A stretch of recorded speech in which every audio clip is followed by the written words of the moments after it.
Welcome to my channel. अस्सलामुअलैकुम। आइए जानते हैं कोसर नाम के मायने और इसकी तफसील।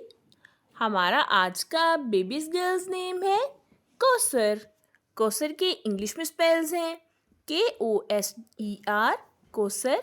ये एक इस्लामिक नेम है और लड़कियों के लिए रखा जाता है ये नाम कोसर। ये अरबी ज़ुबान का लफ्ज़ है और इस नेम के मायने हैं जन्नत की नदी, हौज़े कौसर। इस नेम की तफसील है कौसर सादिक, कौसर अली।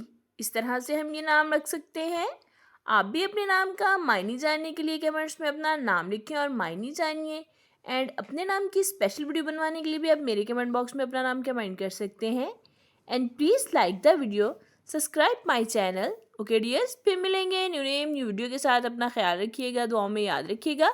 अल्लाह हाफिज़।